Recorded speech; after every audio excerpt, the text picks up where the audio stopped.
फलस्तीन और इसराइल में नई जंग छिड़ गई। हमास के मिलिट्री विंग की इसराइल के खिलाफ बड़ी कार्रवाई। तूफान अल-अक्सा ऑपरेशन में 5000 रॉकेट फायर करने का दावा।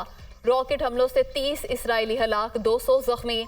मुतादिद इसराइली इलाके हमलों की जद में आए। जंगजुओं का मजीद हमले करने का इंदिया। रॉकेट हमलों से इसराइल के तुलर्स में खतरे के सायरन बज उठे।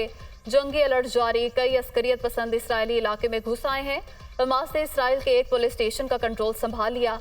इसराइली हुकाम का बयान।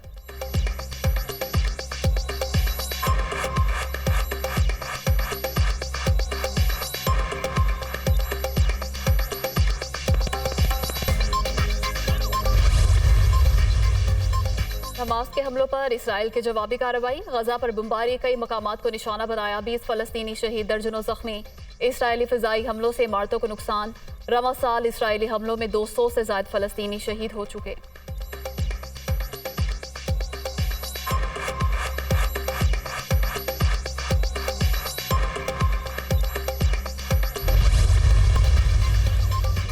अफगानिस्तान के शुमाल मगरबी इलाकों में 6.2 शिद्दत के ज़िलज़िले ने तबाही मचा दी। 14 अफराद हलाक, 78 जख्मी हो गए। मुतादिद इमारतें मुनहदिम। मुतासरा इलाकों में रेस्क्यू एंड सर्च ऑपरेशन जारी। ज़िलज़िले की गहराई 10 किलोमीटर रिकॉर्ड। झटके ईरान और तुर्कमानिस्तान में भी महसूस किए गए। गैर मुल्की मीडिया।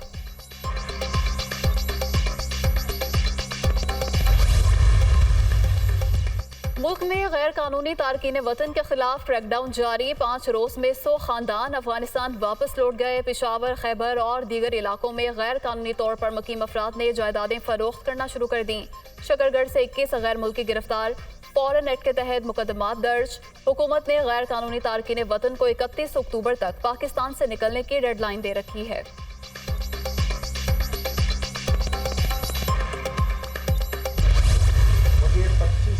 $25 की टेक्सटाइल से एक्सपोर्ट चाहिए। हमें टेक्सटाइल और दूसरी स्ट्रक्चर्स से एक्सपोर्ट बढ़ानी है।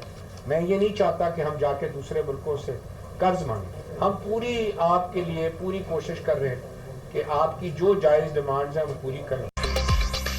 पंजाब में कपास की रिकॉर्ड फसल हुई। सूबाई हुकूमत ने गुज़श्ता 1 साल के दौरान कपास की काश्त का रकबा बढ़ाया। एक्सपोर्ट बढ़ाना होगी, नहीं चाहते किसी मुल्क से कर्ज मांगे। सनतकारों के जायज़ मुतालबात पूरे करेंगे।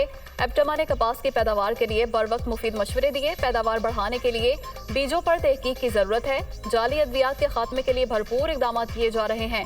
चीनी की स्मगलिंग पर काबू पाने से बेहतरी हो रही है।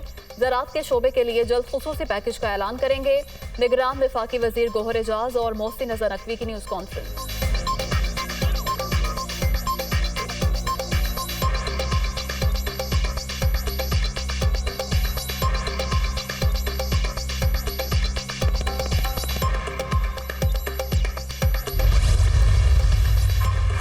नवाज शरीफ की हिफाजती जमानत के लिए 19 अक्टूबर को लाहौर हाईकोर्ट में दरख्वास्त दायर की जाएगी। कायद नून लीग का 9 अक्टूबर को लंदन से सऊदी अरब रवाना होने का इम्कान। वहां से 14 अक्टूबर को दुबई रवाना होंगे। नवाज शरीफ 21 अक्टूबर की शाम लाहौर पहुंचेंगे।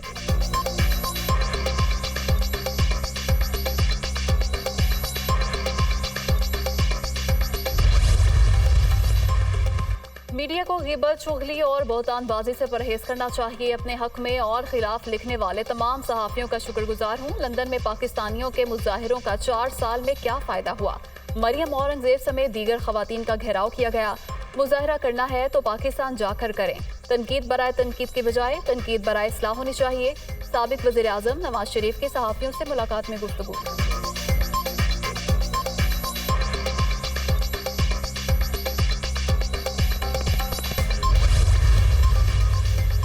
नवाज शरीफ चौथी बार वजीर आजम बनेंगे। पीडीएम को मुश्किलात विरसे में मिली। मुल्क को गंभीर मसाइल का सामना है। नवाज शरीफ निजात दहिंदा बनकर वतन वापस आ रहे हैं। कायद नून लीग ने 2 दफा IMF से निजात दिलाई। एक बार फिर आदमी मालियाती इदारे से छुटकारा दिलाएंगे। नवाज शरीफ की वापसी से गैस, बिजली, महंगाई से निजात मिलेगी। ख्वाजा आसिफ की सियालकोट में न्यूज़ कॉन्फ्रेंस।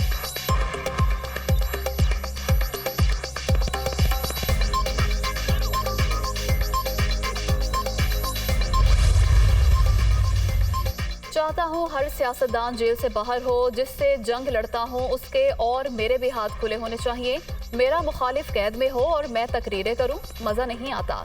नजरियाती जंग अपनी जगह बरकरार है। अगर कोई कानून के घेरे में आया है तो फिर किसी को इस्तिस्ना नहीं, वतन के लिए सोचना होगा।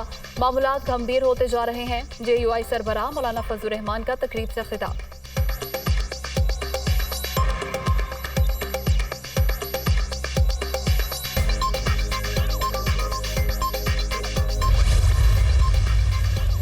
इस्तेहकाम पाकिस्तान पार्टी इलेक्शन कमीशन में रजिस्टर्ड हो चुकी अवाम को सुहाने ख्वाब दिखाने वाली जमातों ने बारियां लेने के बावजूद अपने मफादात को तहफ़्फ़ुज़ किया। किसी ने अवाम के दुखों का मदावा नहीं किया। इस्तेहकाम पाकिस्तान पार्टी 76 साल की रवायती सियासत नहीं करना चाहती। फिरदौस आशिक अवाम।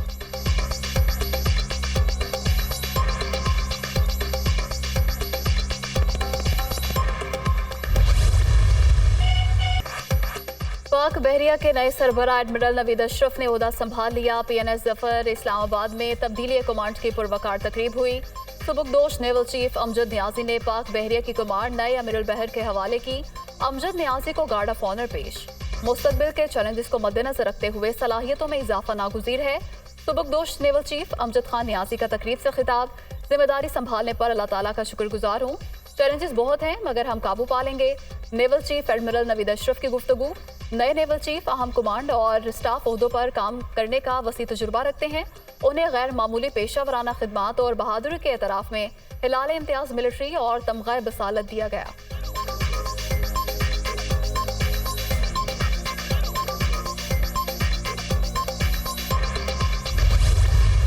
के इलेक्ट्रिक सार्फिन को बिजली का एक और झटका। नेपरा ने कराची के लिए बिजली 4 रुपये 45 पैसे फी यूनिट तक महंगी करने की मंजूरी दे दी। इजाफे की मंजूरी गुज़श्ता माली साल की पहली समाही एडजस्टमेंट की मद में दी गई। नोटिफिकेशन जारी। सार्फिन से इजाफी वसूलियाँ अक्टूबर और नवंबर में की जाएंगी। मुल्क के दीगर सार्फिन के लिए गुज़श्ता रोज बिजली 1 रुपया 71 पैसे फी यूनिट महंगी की गई। इजाफा अगस्त की फ्यूल एडजस्टमेंट की मद में किया गया। सार्फिन पर 22 अरब रुपए का इजाफी बोझ पड़ेगा।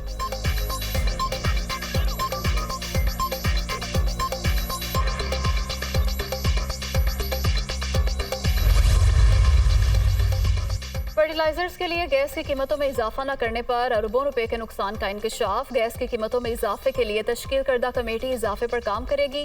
प्लांट्स को दरपेश गैस के मसाइल भी हल करेगी। फर्टिलाइजर मैन्युफैक्चरर्स के 6 पावर प्लांट माड़ी पेट्रोलियम से गैस लेते हैं। फर्टिलाइजर के लिए आखिरी मरतबा साल 2020 में गैस की कीमतों में इजाफा किया गया।